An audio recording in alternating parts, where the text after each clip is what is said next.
Right, good afternoon. I'm Riza Batista-Navarro from the Department of Computer Science. I'm Senior Lecturer in Text Mining. And today I'll be talking about our project in collaboration with the Center for Information Resilience, or CIR, on the annotation and detection of hate speech in social media platforms in Ethiopia. In Ethiopia, they have a serious problem in terms of technology-facilitated gender-based violence, and this usually comes in the form of online abuse, specifically hate speech in social media platforms. Combined with this information, hate speech is really dangerous because this can easily translate to incitement to criminal acts and physical violence. Everybody knows about this problem. However, the issue here is that they are lacking some quantitative data that would provide an evidence base so that they can develop new interventions to combat this problem. So what we wanted to do from an NLP or computational perspective is to develop new resources that will facilitate the automatic detection of hate speech in social media platforms.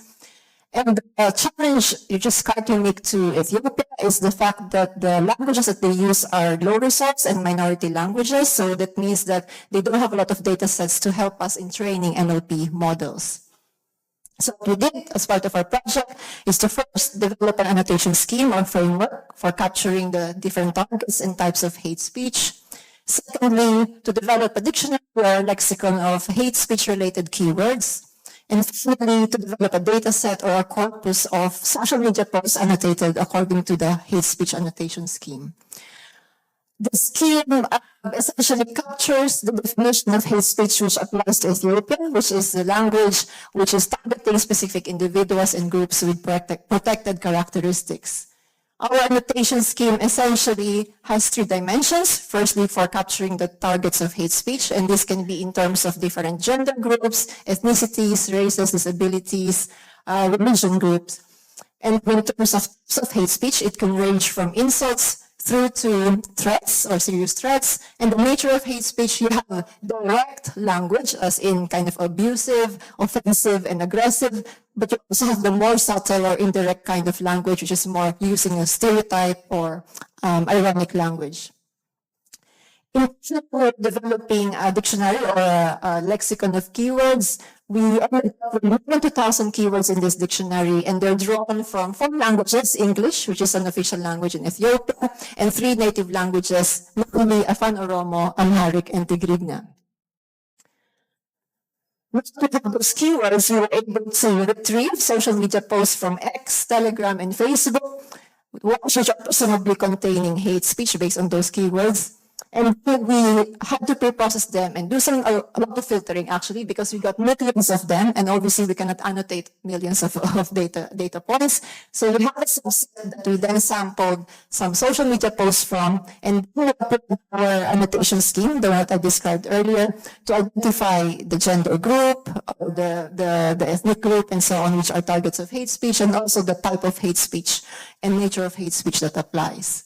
So what this means is that in the end, we were able to have a data set which essentially quantifies the extent to which certain groups in Ethiopia are being targeted by hate speech. So if you look at the left-hand side figure, we can see that at the higher level, if we look at the higher level categories, the most targeted groups are the ethnic groups, followed by certain genders, followed by religion.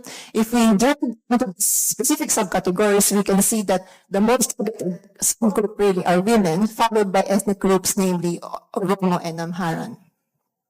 So what does this mean? Especially thank you, Kitty.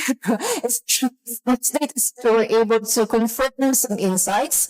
The fact that women are receiving a lot of substantial hate in Ethiopia, and this might not necessarily be in the form of direct language or aggressive language. Most of them are actually the more indirect, the more subtle type of language, like mockery, the use of irony, the use of stereotypes, which kind of imply gender inferiority. And there's also a risk of women getting even more hate speech depending on their other protected characteristics, such as ethnicity.